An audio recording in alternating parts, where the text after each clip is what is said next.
आशियाना उत्सव पॉडकास्ट में आपका स्वागत है। हम सीनियर्स हम सीनियर्स हम सीनियर्स हम सीनियर्स हम सीनियर्स हम सीनियर्स हम सीनियर्स हम सीनियर्स हा हा हा हम सीनियर्स हम सीनियर्स हम सीनियर्स। सिर पर गठरी ज्ञान से भरी, सिर पर गठरी ज्ञान से भरी, हम शजर बने सब छाया है खरी, हम शजर बने सब छाया है खरी। हो हम सीनियर्स हम सीनियर्स हम सीनियर्स हम सीनियर्स। नमस्कार दोस्तों, आप सबका स्वागत है national institute of social defence और ministry of social justice and empowerment, government of India एवं मीडिया फॉर कम्युनिटी फाउंडेशन के संयुक्त तत्वाधान में वरिष्ठ नागरिकों द्वारा प्रस्तुत इस खास कार्यक्रम श्रृंखला अनुभव में, जिसके प्रोजेक्ट कोऑर्डिनेटर हैं डॉक्टर आर श्रीधरन और आलोक वर्मा और रेडियो कोऑर्डिनेटर्स हैं पूजा मुरादा, कौशल्या एवं साई सुधा। दोस्तों, कार्यक्रम में प्रवेश करने से पहले मैं आपको एक टोल फ्री नंबर बताना चाहूंगा जो हमारे सीनियर सिटीजन्स की मदद और उनके सपोर्ट के लिए है। आप इस नंबर का इस्तेमाल सुबह 8 बजे से लेकर के रात्रि 8 बजे तक कर सकते हैं। यदि आपको किसी तरह की मदद, किसी तरह के सपोर्ट की जरूरत है तो आप इस टोल फ्री नंबर 14567 पर कॉल कर सकते हैं। एक बार पुनः दोस्तों रिपीट कर देता हूँ, आप सभी चाहें तो इसे नोट भी कर सकते हैं। 14567 यह नंबर सीनियर सिटीजन के सपोर्ट और उनकी मदद के लिए है। अब आइए दोस्तों बढ़ते हैं आज के कार्यक्रम की ओर।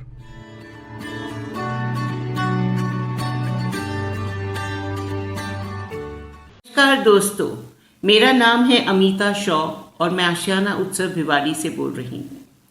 जैसे कि आपको पता ही होगा, हम अपने श्रोताओं के लिए बहुत मनोरंजक कार्यक्रम लेके आते रहते हैं और ये मनोरंजक कार्यक्रम इसलिए हो पाते हैं और बना पाते हैं क्योंकि जो सीनियर सिटीजन्स हैं वो अपना अनुभव बांटते हैं, वो अपने अनुभव से ये कार्यक्रम बनाते हैं।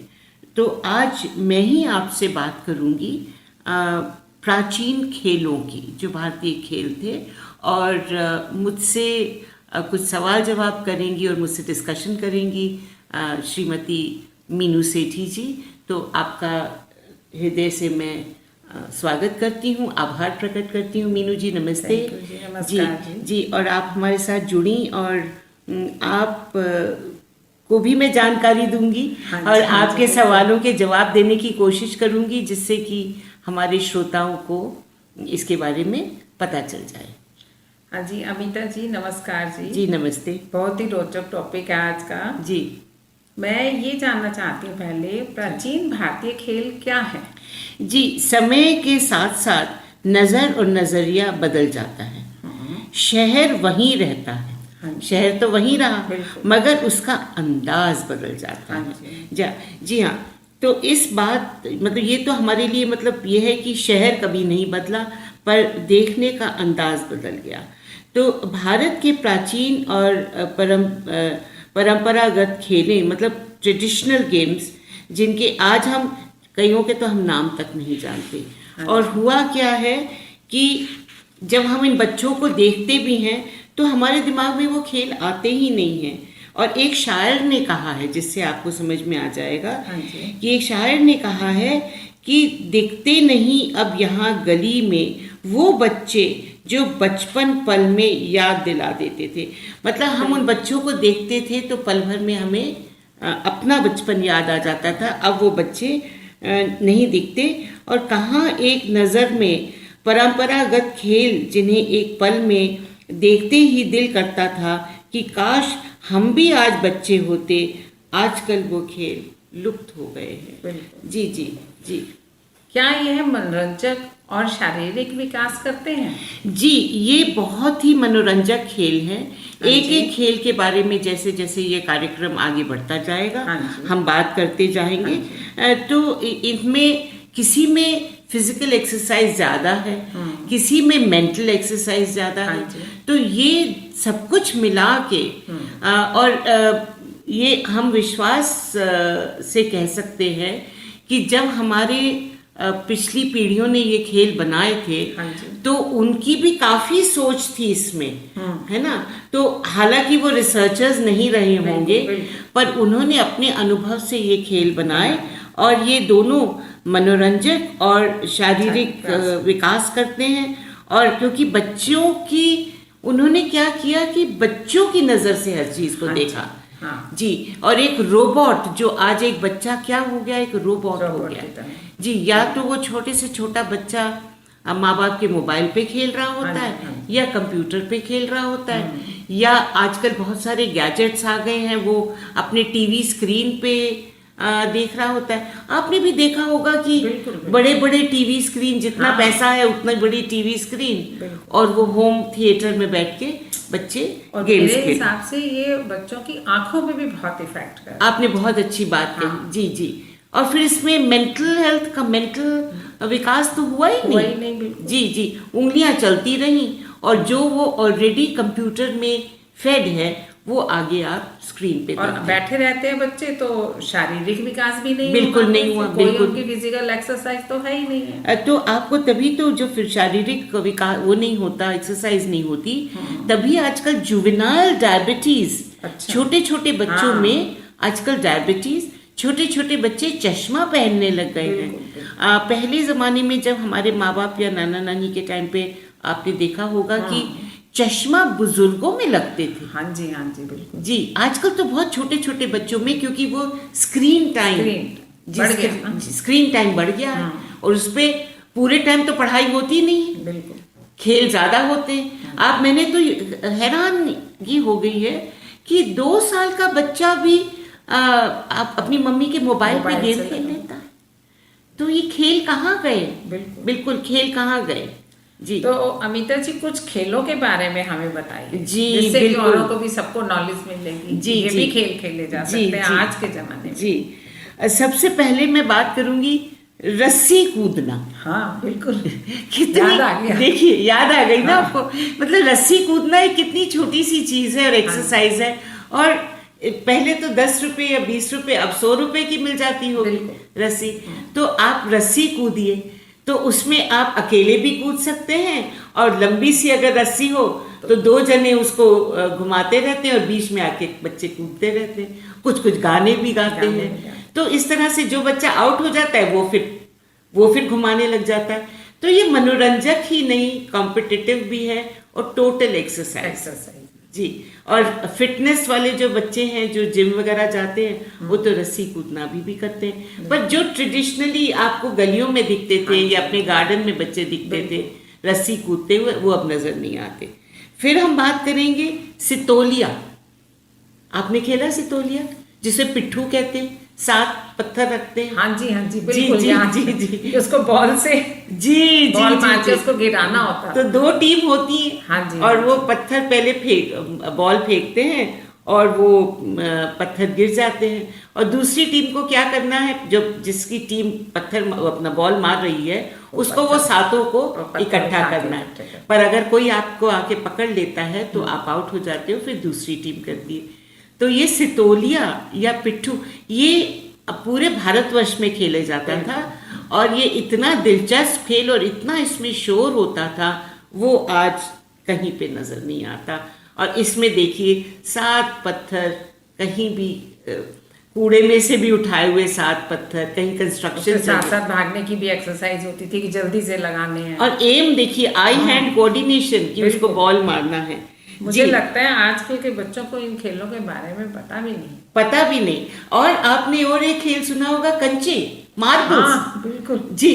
तो मार्बल्स, चमकते हुए मार्बल, और मार्बल खेलते थे, एक छोटा सा गड्ढा बना के उसके अंदर जितने आ जाते थे फिर उसे बाहर निकालते थे।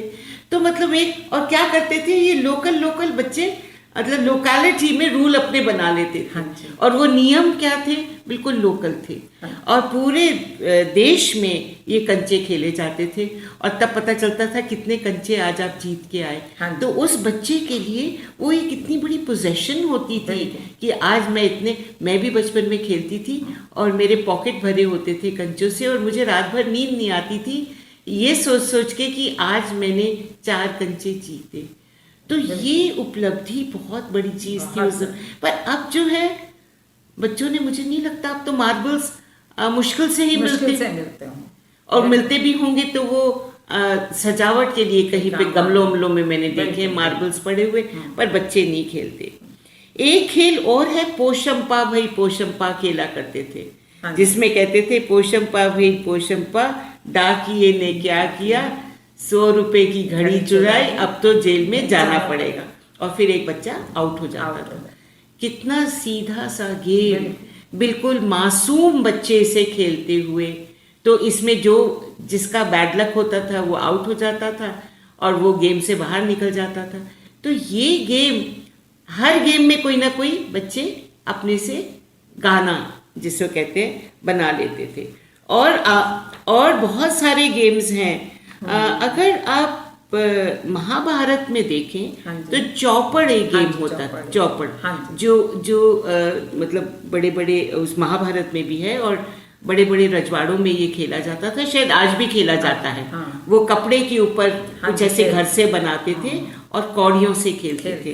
तो जो भारत में इतने सारे इस तरह के खेल हैं, और मैं खेल बताऊंगी आपको, सिंपल गेम है जिसमें कोई खर्चा नहीं है, छुपन छुपाई। बिल्कुल, भाई छुप गया तो दूसरे को ढूंढना है। तो hide and seek, I spice, इसके इतने नाम होते थे, पर कितने बच्चे हाइड एंड सीक खेलते हैं आपने देखा? अब तो गार्डन में अगर खेलते भी नहीं है, थोड़ा बहुत बॉल से खेलने तो खेलने, पर ये टोटली गुम गए हैं। और हाइड एंड सीक में बताइए, कोई लंगड़ी टांग, लंगड़ी टांग, एक बच्चा लंगड़ी एक पैर पे कूद कूद के दूसरे बच्चों को पकड़ता था। देखिए कितनी छोटी सी गेम, इनमें खर्चा नहीं। बिल्कुल, मैं बार बार इसलिए कह रही हूँ कि बच्चों को लगता है और उनके माँ बाप को लगता है कि हर गेम में बहुत पैसा खर्च होता है। मैं मानती हूँ कि टेनिस में और क्रिकेट में खर्चा होता है, मगर इन गेम्स में तो बिल्कुल खर्चा नहीं होता। और ये फिजिकल और मेंटल हेल्थ के लिए बहुत अच्छी है। एक और लड़कियां खेला करती थी मीनू जी, एक गेम वो गुटके खेलती थी, जिसमें एक घर सा बनाती थी और छोटे छोटे पत्थर उसके अंदर डाला करती थी, और आपके सारे पत्थर अंदर आ गए इतने ट्राइज में। जब कोई हरिद्वार जाता था तो वहां से कलरफुल वुडन के मिला करते थे। देखिए बताइए, आपको भी मैंने बचपन में रहते थे लोग। अच्छा, ये मुझे नहीं मालूम। तो आप भी अपने बचपन पे पहुंच गए। जी जी। तो और एक बहुत दिलचस्प गेम है, वो है गिल्ली डंडा। हाँ जी, है ना? तो गिल्ली डंडा कितनी अच्छी गेम, एक छोटी सी गिल्ली होती है, डंडा होता है और आपने उससे मारना होता है, और वो एक छोटा सा छेद सा बना देते हैं और उसके ऊपर वो गिल्ली फेंकनी होती है डंडे के ऊपर। तो ये गेम आज हम सोचे तो 50 साल 100 साल बच्चे खेलते आए, और सडनली ये अब कोई बच्चा नहीं खेलता। बिल्कुल नहीं। एक और गेम था जो विदेशों में भी खेला जाता है और हिंदुस्तान में भी, वो था स्टापू, हॉप स्कॉच जिसे कहते हैं। वो एक ऐसा सा नक्शा सा बनाते थे और एक छोटी सी टीकरी से खेलते थे। तो ये गेम खाली यहीं पे नहीं मशहूर होते थे, कई विदेशों में भी इसी तरह के गेम थे, पर शायद उनके नाम फर्क थे। लट्टू अब गायब हो गया। बिल्कुल जी, आप बताएं लट्टू के बाद। रस्सी से बांध, लट्टू के साइड में कॉर्नर में जहाँ उसकी नॉब होती थी, उसको बांध के उसको छोड़ते थे स्पीड से। वो इतना स्पिन करता था जोर से, उसको देख के बच्चे इतना खुश होते थे, उछलते थे। और किसका ज्यादा स्पिन करता है। और मैंने छोटे छोटे देर तक स्पिन करता। जी जी। और कितना मजा आता था, कुछ बच्चे अपने वो हाथ पे ले लेते थे। जी। तो वाकई खो खो कबड्डी थी जी, खो खो कबड्डी।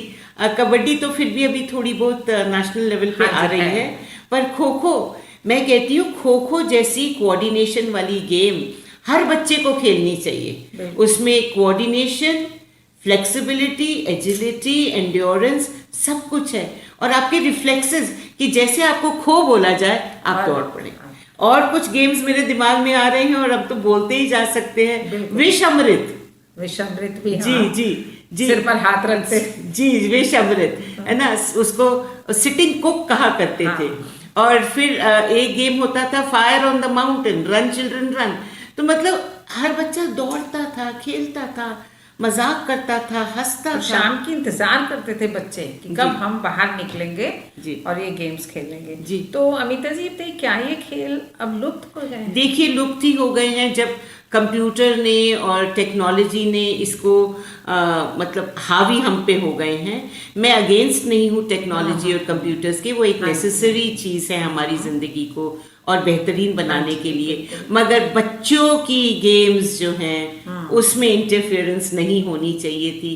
और कंप्यूटर के एक्सपर्ट्स अगर मेरी बात सुन रहे हैं तो वो इस पे ध्यान दें कि वो बाकी चीज़ें ऐप्स बनाएं जिससे हम शॉपिंग कर सकते हैं या कुछ और कर सकते हैं, मगर बच्चों या डॉक्टर से बात कर सकते हैं या अपनी टिकट बुक करा सकते हैं या अपने बिल्स पे कर सकते हैं।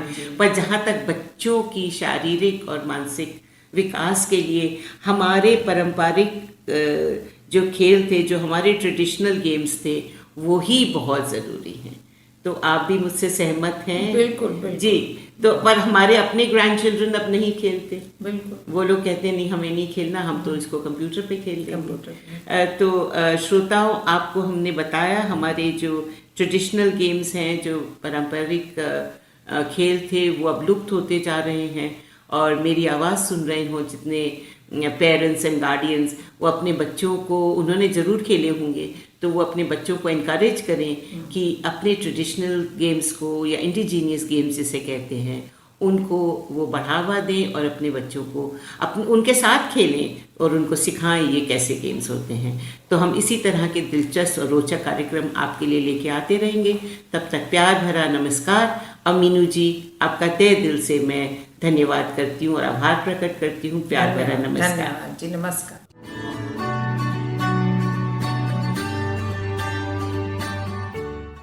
और श्रोताओं, फिलहाल वक्त हो चुका है आप सभी से विदा लेने का। और चलते चलते आप सबको एक बहुत ही खास नंबर हमारे वरिष्ठ नागरिकों की सहायता, उनके सपोर्ट के लिए मैं आपको बताना चाहूंगा दोस्तों। Elder line toll free number है ये, आप चाहें तो इसे नोट कर सकते हैं, 14567। एक बार पुनः सुने दोस्तों, 14567। यह नंबर वरिष्ठ नागरिकों की मदद और उनके सपोर्ट के लिए सुबह 8 बजे से लेकर के रात्रि 8 बजे तक अवेलेबल है। यदि आपको किसी तरह की परेशानी या किसी सपोर्ट की जरूरत है तो आप इस पर कॉल कर सकते हैं। फिलहाल मैं ले रहा हूँ इस कार्यक्रम से विदा। नमस्कार।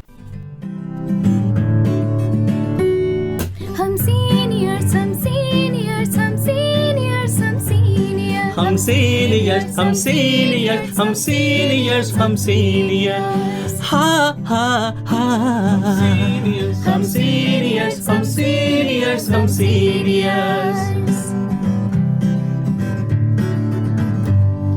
सिर पर गठरी ज्ञान से भरी, सिर पर गठरी ज्ञान से भरी, हम शजर बने सब छाया है खरी, हम शजर बने सब छाया है खरी। हो हम सीनियर्स, हम सीनियर्स, हम सीनियर्स।